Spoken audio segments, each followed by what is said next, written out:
citizens to report that and our concerns, and then also work with the city to figure out how can we keep this from happening and maintain the structure from crumbling. Definitely. For those of people that are not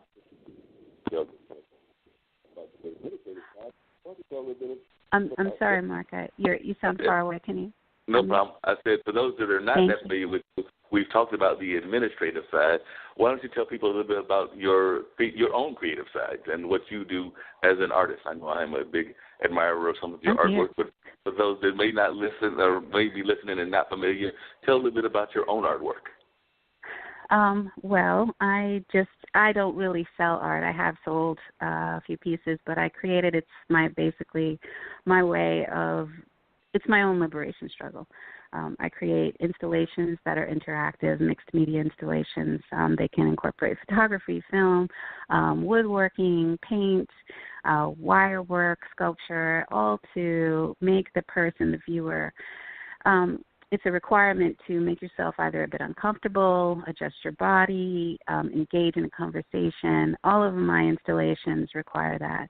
And then some of them are just super fun and whimsical, like the Red Balloon remix that I did, where I went around all of the triangle and took pictures of people, mainly Durham, holding a red balloon, and then created a montage, and I created a miniature theater, kind of like when we were children and there were little puppets inside of the theater, and I put the screen in there so it looked like a miniature theater with little seats.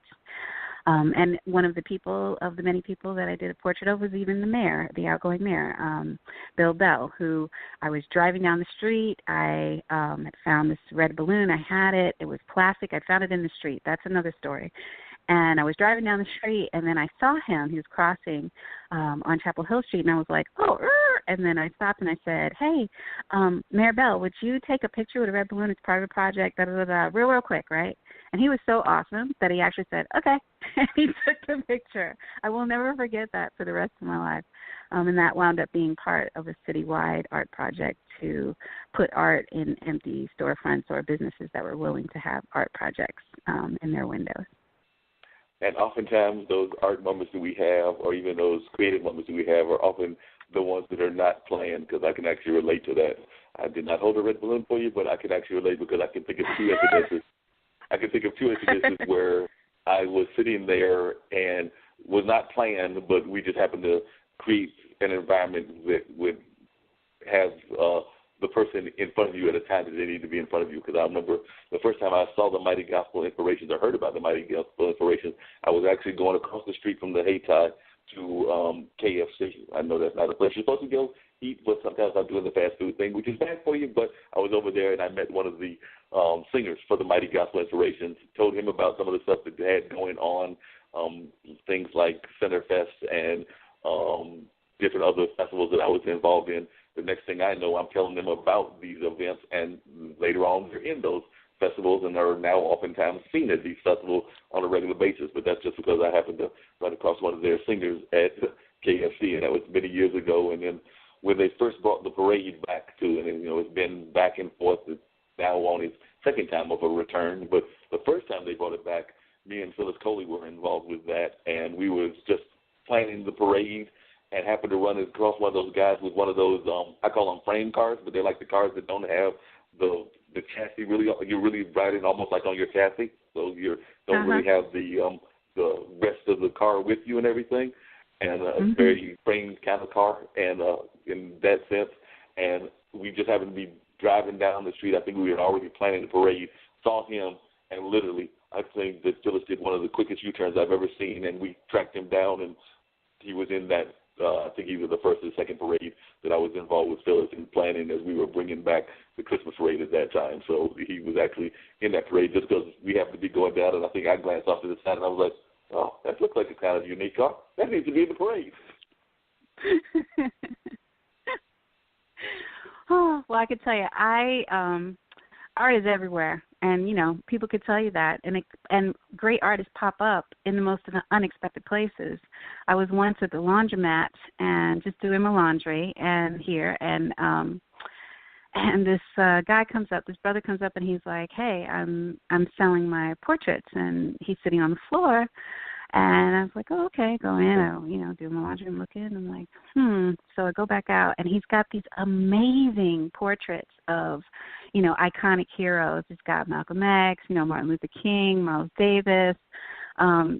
Stevie Wonder was really amazing. And so I bought some, and they're only $5 each for these portraits. And I was like, well, where are you selling the stuff? Where are you set up? And he's like, oh, well, yeah, I'm not from here. I'm actually, from further down south, and I'm traveling in my car, and I'm just doing this around the country. See, artists are going to make art regardless, whether we get paid. I tell you, artists are one of the fewest careers where when you hear an opportunity, you actually have to pay a fee for it. Isn't that crazy?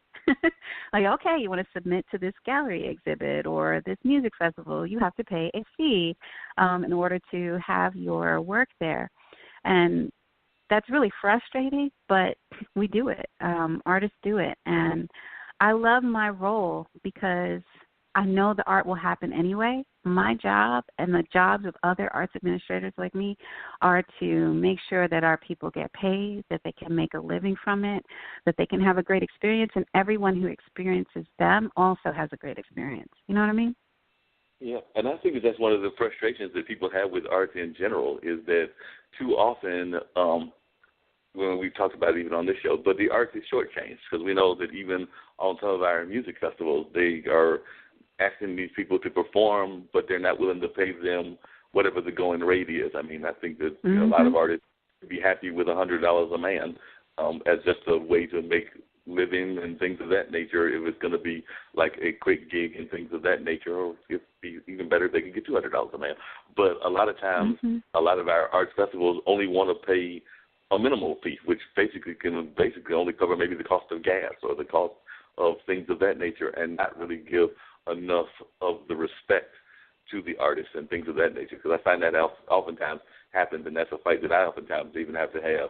Because I know I've even had this conversation with my dad, who's an artist that you respect as well, where there were people that wanted him to put up art in business communities. But when the concept of pay came up, they were like, it's exposure. It's going to show you your art. It's going to put the art out there. And at the end, Dad stepped away from those kind of opportunities because he felt that was really not fair to his skill set and what he was doing and things of that nature. So I can definitely relate to folks that are frustrated by the fact that a lot of times people say they want the art, but they don't want to give the artist respect. And that doesn't matter what the art form is, whether it's music, whether it's visual, whether it's photography, whether it's acting, whatever, that a lot of times we give lip service to wanting to respect our artists, but we don't really respect the artists as much as we should, even though if we look at history, whether it's the African civilization or the Roman civilizations or the Greek civilizations, there was a lot of times the artists and the philosophers that were the ones that were greatly respected by that community. But I don't know that we necessarily get that respect at this day and time. Yeah, and if we want to be in white art spaces, we got to show up. I'm tired of being one of the few in those spaces. If we want to, it's that whole, let's change the conversation. Because artists in a whole, regardless of the fact of whether they're white or not, they actually they're going to be the saviors of our society because they want the best of us. They want what is the best of us. And I think that, it's been a struggle everywhere we are for eternity. You go back to Edmonia Lewis. Edmonia Lewis, the famous sculptor, she wound up going to Oberlin College and wound up, she was so incredibly talented. Her work is all across the United States and world-renowned by art historians. But when she was in the 1800s, she was there, and she actually had to leave her art school because she was accused of poisoning two white classmates. So we kind of already feel like, okay, if we go into white spaces, then we don't belong. We're going to have problems, this and that. It's not, yeah, it's true. We're going to have some problems, sure. But in the 21st century, we're going to deal with them. And we have the ability to be able to show others, yeah, stop thinking of just each other. We're here too, and we're just as good. And And I know at Liberty, they definitely feel that way. At Liberty Arts, definitely we're making a huge effort in order to change that conversation. As a matter of fact, this Saturday, starting at 10, we're having 2 volunteer orientation sessions because we are trying to recruit more volunteers for leadership, for helping with events, and also for apprentices and internships, so then they too can learn welding, blacksmithing, wood turning, letterpress printing, jewel smithing, ceramics, sculpture casting, glass blowing. We want to be able to be that place that kind of sets the tone for a lot of these other predominantly white spaces. And then hopefully with time and effort, real effort, that our society really needs to do, we at Liberty will also become a truly multicultural space that reflects all of North Carolina. Sounds good. As we're winding down the show, because I think we've got about 5 more minutes to go, I was wondering, for those people, like possibly even in our government jobs, and not just here in Durham, but throughout the country and around the world, that are wanting to find ways to advocate for the arts, because we know we're facing arts cuts throughout the country. What kind of advice would you give for folks that want to do some advocacy to make sure that things like the NEA aren't gutted and destroyed, and PBS isn't gutted and destroyed, and some of our other bigger agencies are protected, as well as our local ones, whether that's here or New Jersey or Atlanta or some of the other places that we have our listeners at? What advice would you give to folks that want to make that kind of advocacy statement? Sure. So number 1 is buy art. Buy the art of your brothers and sisters. Please buy our art. We're out here. We're trying to get recognized, and the more art we sell, the more we'll get recognized. Put it in your home. Show it off to your friends. Host an artist in your home. A lot of artists will work with you on the price of something. If you don't have it right away and there's no other offers, they will do something over time. So the more art you buy that are by Black and brown folks, then the more prominence we will get in the community, because the art community is not just Sotheby's. It's not just, MoMA. It's not just museums. It's also your local artists who would like to make a living from it and benefit your neighborhood. And also, the other thing is, what I mentioned earlier is very important. You want to advocate, then talk to your city council, talk to the mayor's office, find out where the public design committees are. When you're going to pay your water bill and you're looking it up to see how much it costs, then go one more step and look up when the next public art committee meeting is meeting, and see if you can't go, send somebody else. Send one of your friends, put it on Facebook, tweet, whatever you've got to do. In order to make sure that we have more of a voice as a community for what history gets told, and let it not be told by folks that really just don't give a damn about us. Sounds great, and we definitely appreciate that solid advice that you gave, and that's something we have to do is support our public artists on a regular basis and make sure that we are always advocating for the art community, just like we're advocating for the greater community as a whole. But real quickly, and like I said, I think we got about a minute and a half. If folks want to get in touch with you and learn more about Liberty Arts, how would they get in touch with you? And then we're interested in learning more about just some of the things that you're involved with. How would they reach out to you? Sure.